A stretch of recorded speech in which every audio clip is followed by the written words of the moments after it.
The Penguins lost a hard-fought game to the New Jersey Devils on Tuesday night, 3-2 in a shootout. Hunter and I are going to break down that game, as well as give our picks for Warrior Helmet Wednesday on this edition of the Locked On Penguins podcast.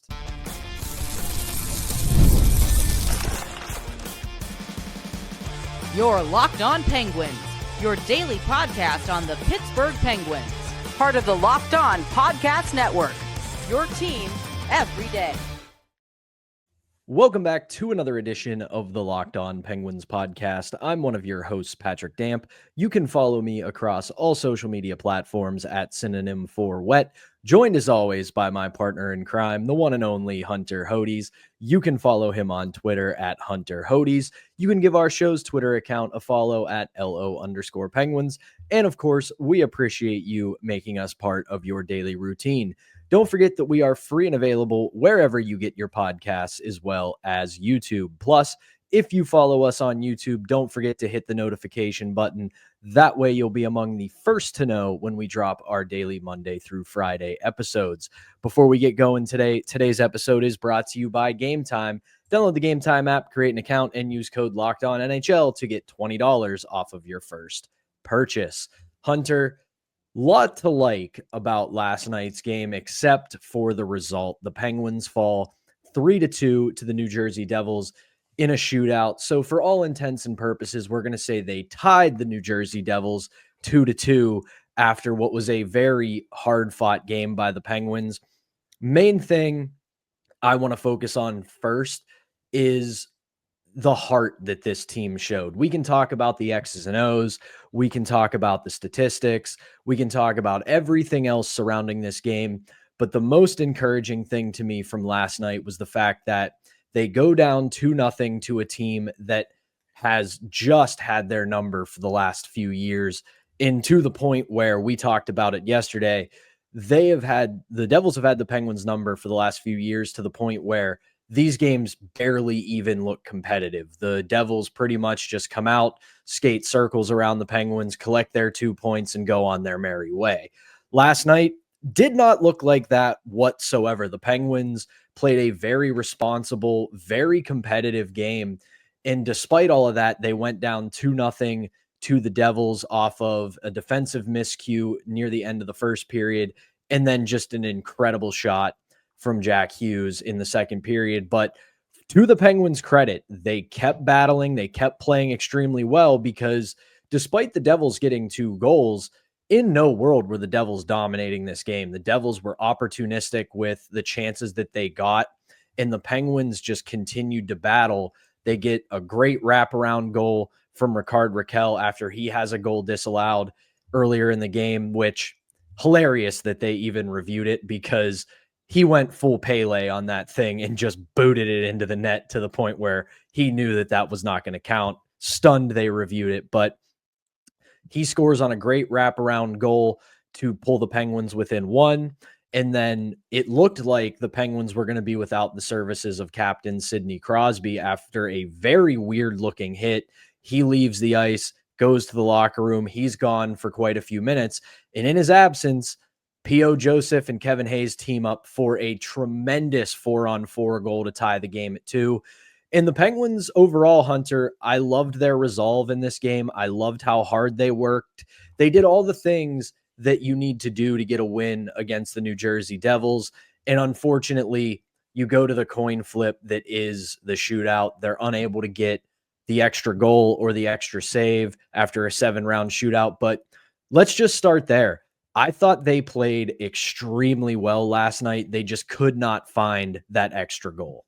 Well, it's not a coin flip for the Penguins in shootouts, Pat, is it? I think it's probably like a 80-20 coin flip that they'll lose in shootouts at this rate. Maybe a bit higher with the way they play in shootouts this season. They've been honestly awful in shootouts these last 2 to 3 seasons, if I'm being completely honest. But no, in all seriousness, they played their butts off last night. I really like the Penguins' effort in that game. You mentioned heart, and I've seen that a lot in these last 3 games, especially going back to the Utah game, Pat, to really end that 7-game road trip. The heart that they showed in that game to come back to tie it before Crosby won that game in overtime was awesome. The way they were able to dominate Nashville this past weekend was nice. And I know Nashville stakes, but the Penguins played really well in their own zone, and they carried that over into this game against the Devils. They only allowed 21 shots in 65 minutes. It was 19 at the end of regulation. That is one of the best numbers of the season for a Penguins team that is usually horrendous in their own zone. But these last 3 games, at least, they have been more committed to playing good hockey in their own end. I know they're not getting the offense right now, but they're at least staying in games because they're playing better defensively. And, of course, they have been getting the timely saves. Alex Nedeljkovic was sensational in those 65 minutes last night. Yeah, he struggled once again in the shootout, but honestly, people, the entire team continues to struggle in shootouts, as I just mentioned. But that was a really nice effort by the Penguins, especially in their own zone. The Devils only had 6 high-danger chances last night, only 4 for the Penguins.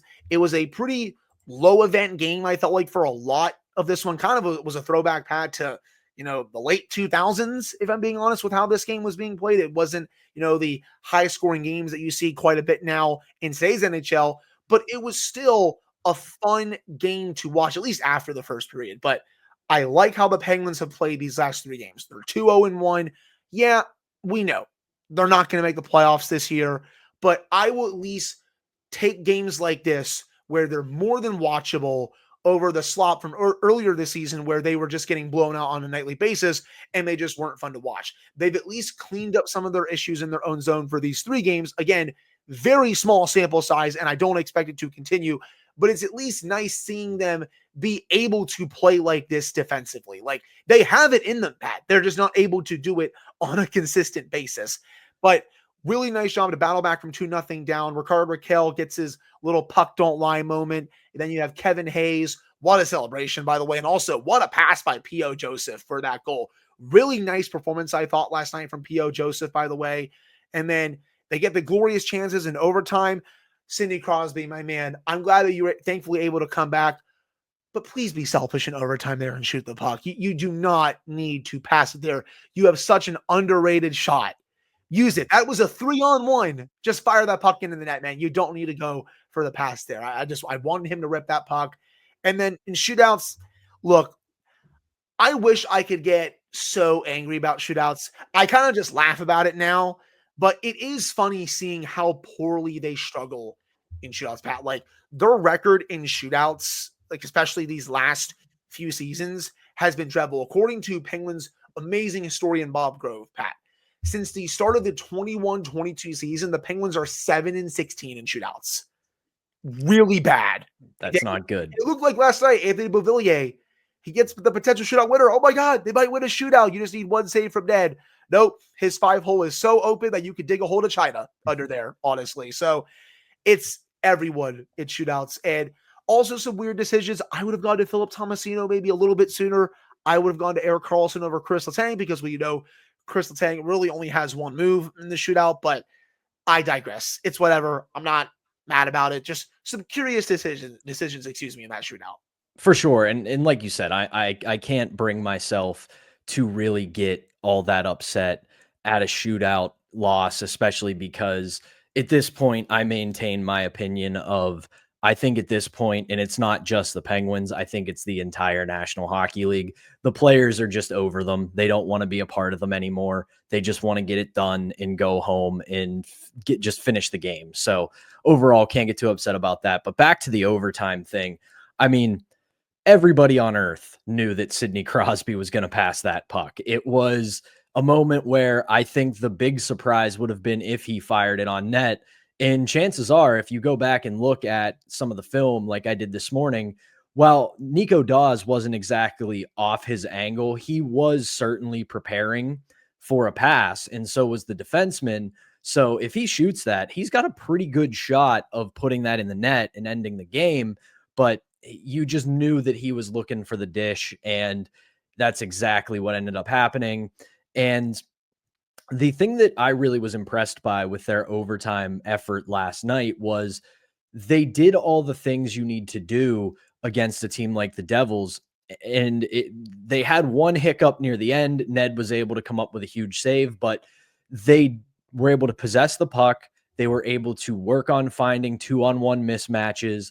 They were able to quickly transition, which was very surprising because as we've talked about with the Devils, they are a team that absolutely murders you in transition. So they were able to neuter that part of the Devils game and keep it so they had possession, or they were able to quickly turn the puck up ice, which was a very encouraging sign. But we're going to pause this first segment in this recap of the game because despite it only being a 3-2 shootout loss, there is a whole heck of a lot to break down from this one. We will continue the conversation when we come back right after this. But first, we've got to tell you about our first sponsor, and that is FanDuel.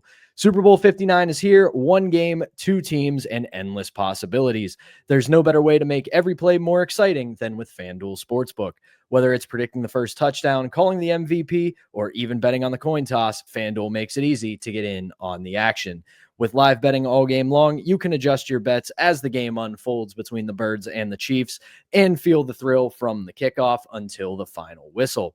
The live betting feature lets you stay involved no matter what happens on the field, and the app is super easy to navigate. Plus, knowing that you can place a $5 bet and potentially win $200 in bonus bets for the Super Bowl, that's the icing on the cake. Download the app or head to FanDuel.com to get started. Bet just $5, and if you win, you'll score $200 in bonus bets. That's FanDuel.com. Bet with FanDuel, an official sportsbook partner of Super Bowl 59. All right, we're back here on the Wednesday edition of Locked On Penguins. I'm Patrick Damp, joined as always alongside Hunter Hodes, and we're going to keep the recap of the Penguins' 3-2 shootout loss to the New Jersey Devils going here because, again, might have been a loss, might have been a shootout loss, but they gave us a lot of meat on this bone because there was a lot to talk about from this game.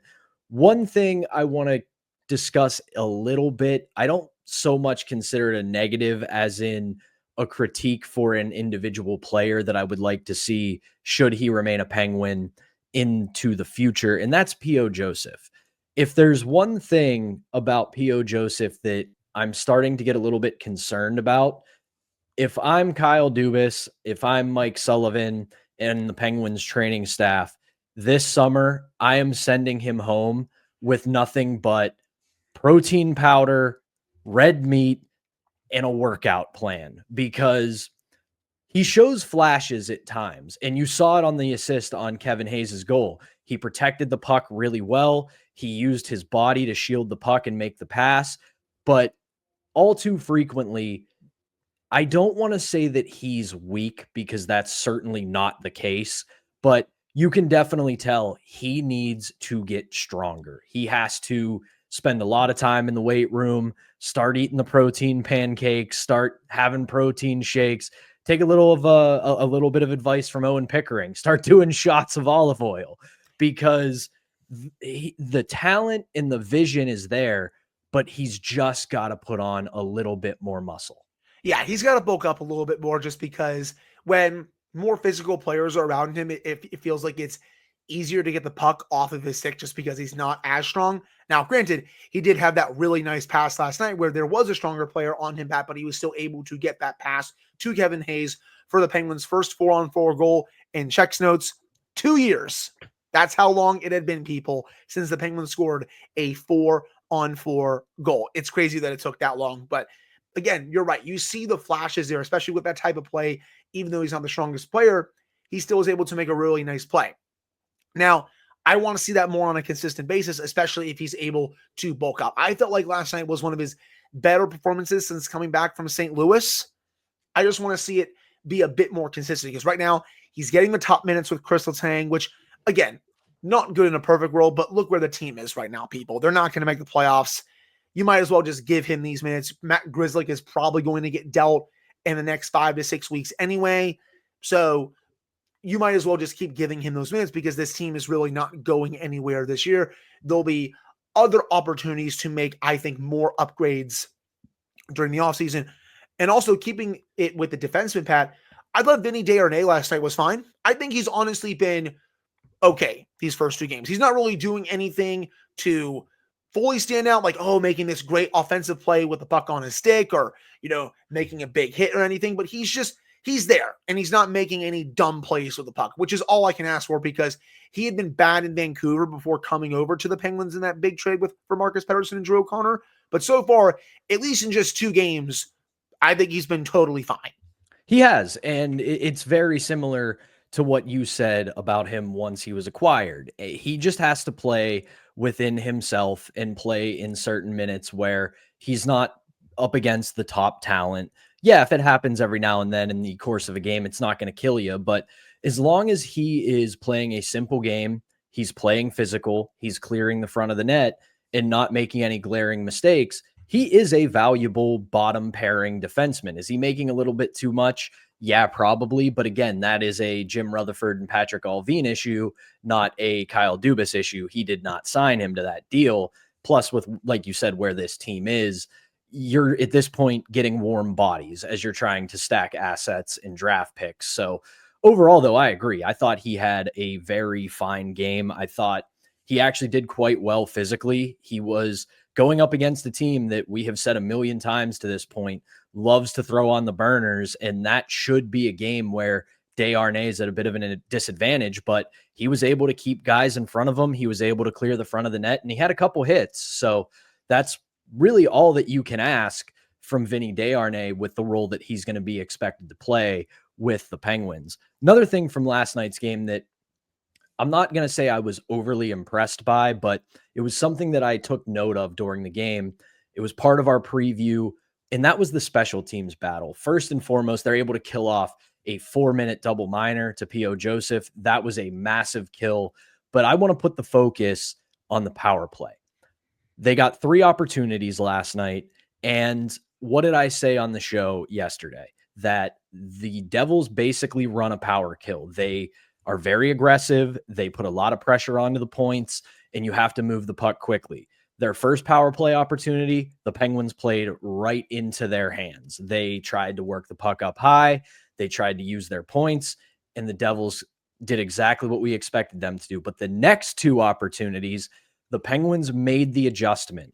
They were working the puck down low. They were pulling the Devils penalty killers down low, and they actually were able to get chances from up top, whether it was in the slot or at the point, because they were doing enough work down low that they were pulling those aggressive penalty killers down, and it opened up those lanes. So while it wasn't a totally successful night because they were unable to score a power play goal, and Nico Daws made a couple very good saves when the Devils were on the penalty kill, you saw them make the adjustment, and they did the thing that they needed to do to keep the puck in the zone as well as neutralize that very aggressive Devils penalty kill.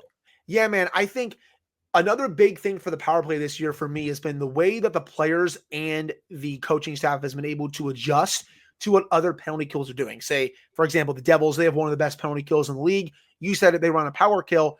Credit to David Quinn for making some adjustments, having the power play go low a little bit, having Crosby work in his office a bit more, which is what I also said during the preview yesterday. I wanted them to start working down low to bring the players at the point down a little bit, and that leads to better quality scoring chances. You saw that on the second and third power plays, especially from Matt Grzelcyk on the top unit. He was able to fire a couple of pucks to the net, create some traffic. Nico Daws had a couple of really nice saves, but that's the type of things you're looking for when you're playing a penalty kill like that. So credit to the players and David Quinn for making those adjustments. Honestly, Quinn has been quick to make adjustments on the power play all season long. You really weren't seeing that last year with Todd Reirden. Yes, I understand people. Mike Sullivan is involved on the power play. He is the head coach, but it is still nice seeing the assistant coach that, quote unquote, runs it is able to make more adjustments this year compared to last year. And you talked about the penalty kill.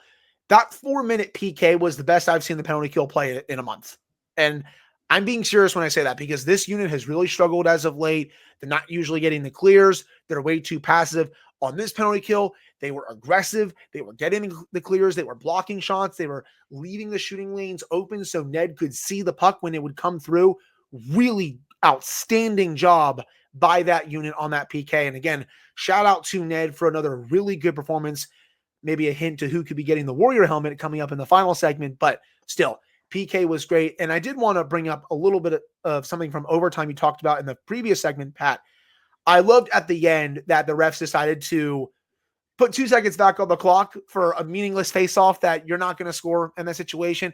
Awesome save by Ned there that he tried to do the pass to spring a player for a breakaway. And also during that, I loved how Carlson raced behind Jack Hughes, slammed his stick down, be like, hey, pass it back. I'm right here. He tried to like fake Jack Hughes out, but obviously he's not going to fall for that. But still, found that to be a pretty funny moment during that overtime. But yeah, the special teams battle was fairly fun in this game, as I expected it to be. Strength on strength with the Penguins power play and the Devils penalty kill. And then with the Devils power play, also a good unit going up against a Penguins penalty killing unit that's been struggling a bit lately. Still, Penguins penalty kill was really good in that regard. For sure. One last thing, you brought that up right there. I did want to bring up Carlson. It was not one of his stronger games overall, but had a tough effort, first period. I think he bounced back pretty well in the final 40. Just in that first period, though, was making too many wrong reads, was turning the puck over too much, just having a period to forget. But he cleaned that up in the final 40 minutes, I thought. Believe it or not, folks, that was Hunter Hodes who said that, not Patrick Damp, because we've been doing this show together for long enough now that he's basically reading my thoughts. That was exactly what I was going to say. And then obviously I was going to butt end it with that funny moment that you brought up in overtime. But what can't be discounted about that, aside from the hilarious moment where he tries to fake Hughes into dropping him the puck, that is one of the best skating efforts I think I've ever seen from Erik Karlsson in a Penguins uniform. He was flying. And granted, Hughes is the kind of player who maybe there's 3 or 4 players in the NHL that can keep up with him or beat him. Karlsson isn't one of them, but damn if he didn't put together one heck of an effort on that. So I have to applaud him for that, because we have seen it from him. We have seen it from several other players on the Penguins this season, where they give up that moment where there's a breakaway and they do what I like to call getting out of the highlight. They act like they're hustling back, but they're not really hustling back, because when that goal inevitably goes in the net, they don't want to be the guy who's seen on camera in the post-game highlight. So credit to Karlsson for bouncing back last night, as well as having that effort in overtime, because he was a huge part of the Penguins keeping possession and getting chances. So you love to see him bouncing back. You'd like to see a better overall 60-minute effort, but there is something to be said for a guy who notices the mistakes and bounces back. But I think that's going to do it for our recap of the Penguins' 3-2 loss in the shootout to the New Jersey Devils. When we come back, it's Wednesday, ladies and gentlemen. That means it's time for us to hand out the Warrior helmet for Warrior Helmet Wednesday, and we will do that when we return right after this. But first, we got to tell you about our last sponsor of the day, and that is Gametime. If you're looking for tickets to your next big event, whether it's a concert, a comedy show, or a sports game, finding the right ticket at the right price certainly can be a headache. But with Gametime Picks, it's never been easier. Let me tell you how it works. With Gametime Picks, the app does all the hard work for you. It curates the best deals so you don't have to waste time searching through endless ticket listings. I have been a huge fan of Gametime since I joined this show, because I love going to Penguins games. I love going to live events, whether it's concerts, comedy shows, you name it. And shout out to Locked On for introducing me to Gametime, because it's been awesome, especially when I go get Penguins tickets. Their curated deals make it super simple to find great tickets at a great price. No more sifting through thousands of options. I grabbed a deal on a super deal for a prime seat when I went to a Penguins game a couple months ago. It was one of those deals where I looked at the price. I thought I was about to get absolutely hosed, but thanks to Gametime's all-in pricing, nope, that was the price I paid. And the best part, you're covered with Gametime's lowest price guarantee. If you find a better deal somewhere else, they'll refund you 110% of the difference. Plus, your tickets are guaranteed to be delivered on time with easy cancellation options if something comes up. So take the guesswork out of buying tickets with Gametime. Download the Gametime app, create an account, and use code LOCKEDONNHL for $20 off of your first purchase. Terms apply. Again, create an account and redeem code LOCKEDONNHL for $20 off. Download Gametime today. Last minute tickets, lowest price guaranteed. All right, welcome back to the Wednesday edition of Locked On Penguins. I'm Patrick Damp. That's Hunter Hodes. And it is Wednesday, my friends. It is Wednesday, my dudes. And that means it is Warrior Helmet Wednesday. We have gotten some new subscribers and listeners over the past week or so. So if you are new here, we do this every single Wednesday. We hand out our weekly MVP for the Pittsburgh Penguins. Doesn't have to be a player, doesn't have to be a coach. It can be anybody, but for the most part, we keep it to the guys on the roster. And for those who may not know, this is us paying homage to the 2016 Stanley Cup winning Pittsburgh Penguins. Their locker room team MVP was a Warrior helmet. So this is us paying tribute to one of the most fun teams in the history of the Pittsburgh Penguins. So without further ado, Hunter, I think we're both in agreement on who is going to get our Warrior helmet this week.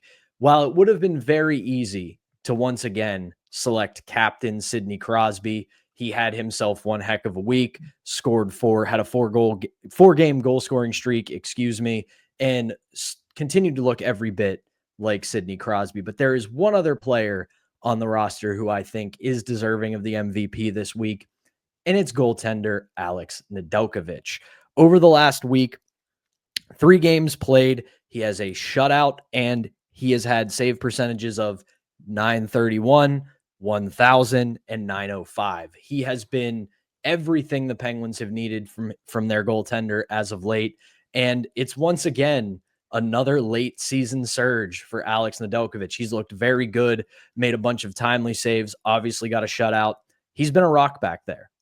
He has, and I think I'm going to make a last-minute decision and split this right down the middle. I think half of it goes to Ned and half of it goes to Crosby. With the way that Sid has been playing, especially over the last week, Pat, putting this team on his back once again, I got to give part of it to him, man. I mean, he has been so awesome. Got an assist last night on one of the goals for the Penguins. He then had the crazy game winner against Utah last week. He then also goes down to 1-E against Nashville. Game over right after that. He'll score on those goals 10 out of 10 times. I got to give half of it to him. And then the other half, you said it, Alex Nedeljkovic. He has made timely save after timely save for the Penguins for these last couple of weeks. And you look at his starts ever since this one against Buffalo. 952 in that game. LA, 962. Anaheim wasn't as good, 879. But after that, 929 against the Sharks, 931 against Utah, gets the shutout, and then 905 against the Devils. But again, that's a little misleading because he had a 1.85 goals against average, and the 2 goals that he gave up were not his fault at all. You know, you go back, not even just this past week, you go back to January 17th when that road trip started in Buffalo. He has been really good in that. Yeah, have I come on the show at times and I've complained that Yoel Blomqvist is not getting starts? Yes, I have. Pat has as well. But at least to a degree, I get it because of the way Ned is playing right now.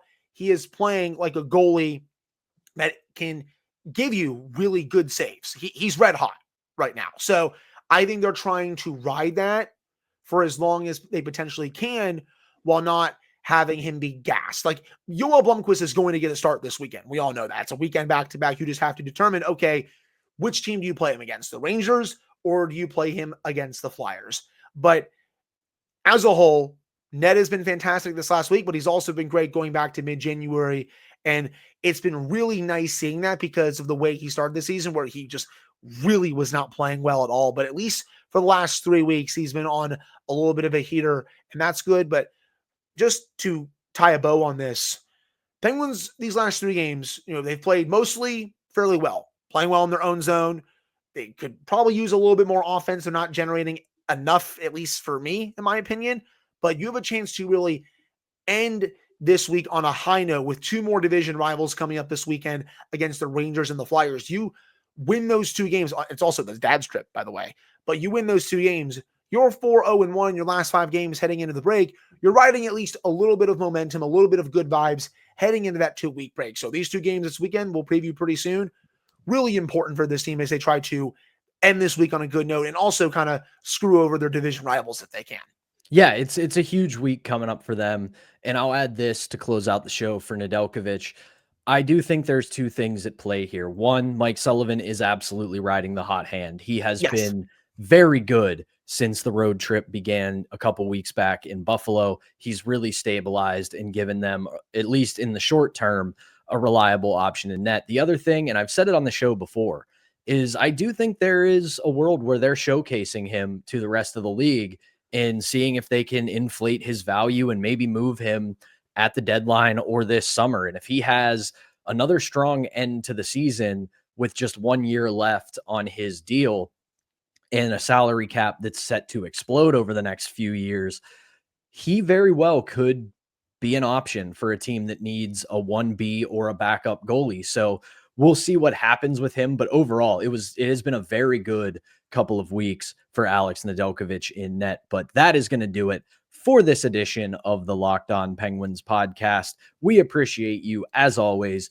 taking time out of your daily routine to make us part of your daily routine. Hunter and I will be back with a brand new episode tomorrow with any news, notes from practice, or anything else that happens in Penguins land. But for now, for Hunter Hodes, I'm Patrick Damp. Thank you again for tuning in, and we will be back on Thursday.